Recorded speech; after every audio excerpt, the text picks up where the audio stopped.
Ça n'a pas été le match le plus spectaculaire de la saison, mais peut-être l'un des plus importants. Parce qu'au final, ici, le Barça gagne 3 points, certes, mais surtout peut se permettre de faire reposer la majorité des joueurs du 11 type avant le choc face à l'Inter Milan en demi-finale de Ligue des Champions pour le match retour, et puis le choc face au Real Madrid pour déterminer qui va remporter le championnat. En tout cas, on en sera très très proche à ce moment-là. Et par rapport à tout ça, c'est très important, j'ai toujours dit, pour que le Barça réalise le triplé, pour qu'ils aillent au bout, il faudra trouver un moment pour donner du repos. Et c'était évident quand tu enchaînes Real Madrid en finale de Copa, Inter en Ligue des Champions, et puis Valladolid, Inter, Real Madrid, forcément que c'est Valladolid où tu auras l'opportunité de faire reposer des joueurs et c'est ce qu'Hansi Flick a fait ici. Et puis quand tu regardes à côté de ça, l'Inter Milan aussi aujourd'hui a fait reposer. On a vu le PSG qui a fait reposer et qui a perdu. Arsenal aussi qui a perdu. Bon bref, les gros en Ligue des Champions qui sont encore présents ont beaucoup fait tourner et il n'y a pas toujours eu des bons résultats. En tout cas, le Barça a su tout de même gagner. Et quand on regarde ici, ce qui est intéressant pour moi de se dire déjà, il faut partir du principe où forcément, quand il y a autant de changements par rapport à ce qui se passe d'habitude, il ne faut pas s'attarder sur les individualités. Il y a forcément des joueurs qui vont tirer leur épingle du jeu, mais la plupart vont être bien en dessous de leur niveau habituel. Et c'est normal parce qu'ils sont avec des joueurs avec qui ils n'ont pas l'habitude de jouer. Il y a très peu d'automatisme et ça fait que ça force les joueurs à faire beaucoup plus de différences individuelles que de s'inscrire dans le collectif au sein de l'équipe. Et donc, par exemple, quand on regarde Gavi, pour moi, il n'a vraiment pas fait un bon match. Globalement, j'ai bien aimé son jeu sans ballon, mais avec ballon, ça a été beaucoup trop insuffisant et beaucoup trop d'erreurs techniques. Mais je ne lui en veux pas du tout et je ne lui en tiens pas rigueur parce que, comme je vous l'ai dit, il y a eu tellement de changements dans le 11 qu'il a très peu de repères et puis il n'a pas beaucoup de rythme non plus. Donc ça se comprend très facilement. Maintenant, évidemment qu'il y a d'autres joueurs où tu en attends un peu plus. Par exemple, Ansu Fati, je trouve qu'il est un peu trop nonchalant, etc. Ça, on peut le dire, mais il ne faut pas non plus trop s'attarder sur ces joueurs-là. Ici, il y a un joueur pour moi dont il faut vraiment parler, c'est Dani Rodriguez. Parce que c'était sa première en pro avec le Barça. C'était la grande surprise de ce match-là. Et quand on regarde, alors, il y a beaucoup de choses à dire. Beaucoup diront qu'il a été trop peu juste techniquement, beaucoup d'erreurs techniques. Et ça, je veux bien le concevoir. Maintenant, pour moi, déjà dans un premier temps, c'est que Dani Rodriguez représente bien ce que est un jeune joueur qui fait ses débuts en pro. En fait, le problème, c'est qu'au Barça, on a trop de cracks. On a un joueur comme Lamine Yamal qui a 17 ans et qui est déjà le meilleur joueur du monde ou l'un des meilleurs joueurs au monde. Il a un niveau stratosphérique et à chaque fois dans les grands matchs, il répond présent. Et puis on l'a vu, son entrée a été folle, mais bon, on a l'habitude avec lui. Et le truc, c'est que au Barça, on a l'habitude de ça, des Pau Kubarsi, de Lamine Yamal, des Gavi, des Pedri, etc. Des jeunes joueurs qui tout de suite explosent tout.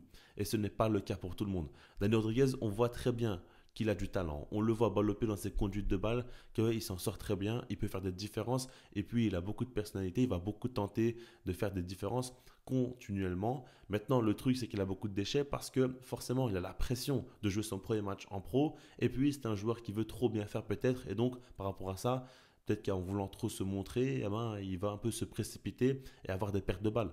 En tout cas, personnellement, j'ai trouvé que c'est un joueur très talentueux, mais qu'il n'était peut-être pas encore prêt mentalement pour gérer cette pression-là, ou en tout cas qu'il lui faut simplement du temps.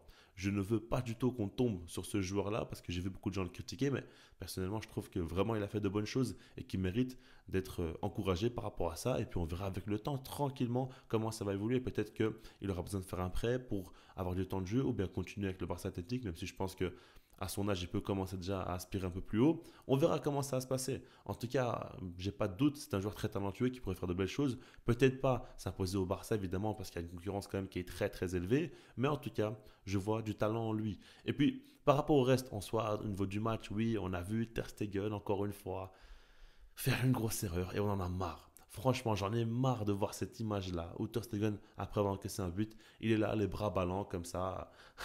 Et tu as envie de d'hurler devant ta télé parce que ça rappelle des souvenirs mais catastrophiques. Et puis ici, le pire, c'est que beaucoup vont me dire oui, mais il n'a pas de chance parce que la frappe elle est déviée ou je sais pas quoi. Arrêtez. Les grands gardiens réagissent au dernier moment. Les grands gardiens n'anticipent pas une heure à l'avance. On le voit, regardez les ralentis, vous allez voir que Ter Stegen, il saute très tôt et puis il se retrouve comme un débile, forcément parce que le ballon lui passe au-dessus de la tête. La réalité, c'est que par exemple, quand on regarde Thibaut Courtois, c'est un gardien qui attend le dernier moment pour prendre sa décision, pour plonger, pour sauter, pour intervenir. Et Ter Stegen, lui, il le fait trop tôt et forcément après, il ne sait plus réagir. Il ne sait plus réagir à ce moment-là pour faire la différence. Donc, oui, il encaisse le but.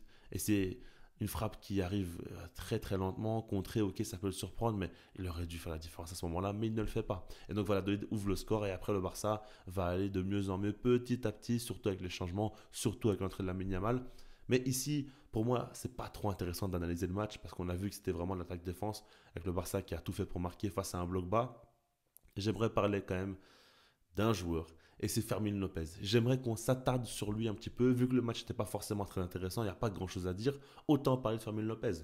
Parce que ici, on parle d'un joueur, quand même pour moi, qui a été énormément critiqué. Lors des derniers mois, beaucoup disaient que son niveau technique est trop faible, qu'il n'a pas le niveau technique même pour un joueur du Barça, qu'il a trop de déchets dans son jeu, et tout ça, ça m'a beaucoup frustré, parce que je trouve que c'est un joueur qui a énormément de qualité. Il est hyper sous-coté. Déjà, quand on dit qu'il a beaucoup de déchets d'un point de vue technique, il faut nuancer ça. Pourquoi il perd autant de ballons? C'est parce qu'il prend beaucoup de risques. Fermin Lopez est l'un des rares joueurs qui va tout le temps tenter de faire des différences individuelles, que ce soit dans le dribble, au niveau de la frappe, ou en tentant des passes à longue distance, des passes compliquées. Mais lorsque ça passe, lorsque ça marche, à ce moment-là, on voit qu'il y a une grosse différence qui a été faite. Soit il va marquer lui-même, soit un coéquipier va marquer. Et donc, ça, c'est important de le retenir. Au final, un joueur comme Gérard Martin, par exemple, bon, c'est pas le même profil, mais dans l'idée, vous comprenez que Martin est un joueur qui prend pratiquement aucun risque.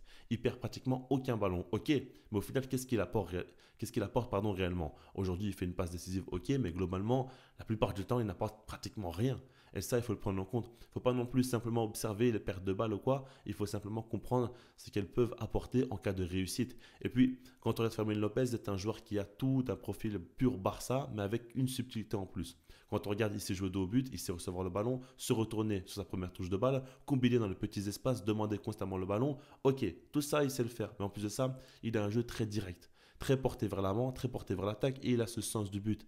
Les milieux de terrain du Barça ont très rarement le sens du but. Quand on regarde Pedri, De Jong, Gavi, ils ne l'ont pas ce petit truc-là. Lui, dans la surface, il peut être un tueur. On le voit, il marque du pied gauche aujourd'hui dans la surface en se présentant bien, mais en soi, quand on regarde la saison passée, il avait marqué pas mal de buts. Cette saison aussi, alors qu'il n'a pas beaucoup de temps de jeu, il a ce sens de but. Il peut faire des passes décisives aussi. Et puis même s'il ne marque pas, il a ce côté où il est attiré vers la cage. Et ça, pour moi, c'est très important. On voit un joueur qui a un profil différent des autres, qui est beaucoup plus direct et puis qui a beaucoup de qualité technique. On dit qu'il a beaucoup de déchets encore une fois, mais il est très jeune, il peut encore progresser. Et puis même, il fait beaucoup de différence aussi. Et puis, ce qui est intéressant chez Fermin Lopez, c'est qu'on voit le même Fermin Lopez face au dernier du championnat espagnol que lors d'une finale de Copa face au Real Madrid. Le même, c'est-à-dire qu'il va donner la même intensité, la même envie, se proposer constamment entre les lignes et toujours apporter une solution à ses coéquipiers constamment, constamment, constamment et même demander le ballon de la même manière. Alors que par exemple, Dani Olmo, c'est un joueur que j'apprécie beaucoup, mais on voit que des fois il y a des matchs où il est beaucoup plus nonchalant, où il va beaucoup moins sprinter, moins faire des efforts. Fermin Lopez fera toujours les efforts, que ce soit en Ligue des Champions, en Liga, en Copa, face à n'importe quel type d'adversaire, il fera les mêmes efforts. Ça, il faut le prendre en compte. Donc, vraiment, c'est un joueur que j'apprécie beaucoup et je suis persuadé que dans un autre club, ou bien même au Barça, mais simplement avec plus de temps de jeu, avec plus de confiance, il pourrait faire des saisons à plus de 20 buts, ou en tout cas en étant très décisif. Il a ce sens de but et il pourrait même beaucoup scorer. En plus de ça, il a ce jeu sans ballon où il fait un énorme pressing constamment. Il court beaucoup pour aider ses coéquipiers, il fait beaucoup de replis défensifs. Et quand on regarde tout ça, son activité, son apport, même quand il subit des coups, il ne va pas se jeter par terre, il va continuer à aller au bout des actions.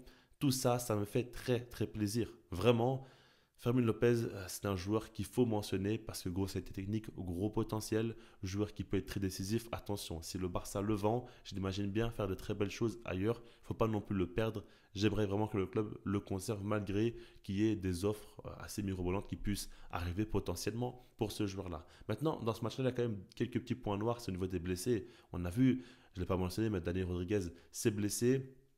Je ne sais pas trop si c'est déboîté l'épaule ou quelque chose comme ça. En tout cas, il a eu un bandage directement.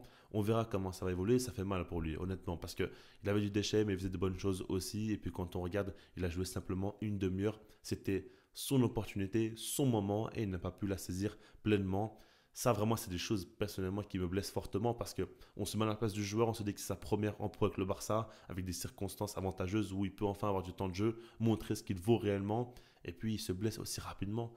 Ouais, c'est vraiment pas quelque chose d'agréable pour lui, très malchanceux sur ce coup-là. Et puis Gavi aussi s'est blessé, et j'ai même vu Fermin Lopez avoir des douleurs en fin de match, je sais pas s'il est blessé ou non, mais en tout cas, ouais, ça continue à s'aggraver, et on sait que le banc du Barça sera très important jusqu'à la fin de la saison. Si jamais on perd autant de joueurs, ça fait beaucoup de mal aussi pour la suite. Et puis pour Gavi, on sait qu'il est revenu des croisés, on espère qu'il pourra continuer et pas recommencer pardon, à avoir des blessures. On verra tout ça, on verra comment ça va se passer, on aura plus d'informations plus tard. Je voulais surtout m'attarder sur Fermin Lopez qui mérite plus de crédit selon moi. Et puis oui, on peut parler de la Yamal qui fait une entrée magnifique avec des gestes techniques dans tous les sens. C'est un crack absolu. J'étais à Barcelone, j'ai vu le match Barça-Inter. Pour ceux qui n'ont pas suivi, je peux vous dire que vu du stade, ça a été quelque chose d'incroyable. À chaque fois qu'il touchait le ballon, il se passait quelque chose. Donc maintenant, je suis plus surpris. Je l'ai encore mieux compris. Allez voir la Yamal si vous le pouvez au stade. Vous allez comprendre que ce gars-là, déjà, ressent pas du tout la pression. On peut crier son nom dans tous les sens. Il n'a pas bougé, à pas regarder ce qui se passe autour de lui. Et puis, balle au pied, il fera la différence trois quarts du temps. C'est un joueur phénoménal et il joue bel et bien pour le Barça. Voilà, je vous laisse là-dessus. Dites-moi vous ce que vous en pensez dans les commentaires. N'hésitez pas à mettre un maximum de likes. Et puis, moi, je vous dis peace.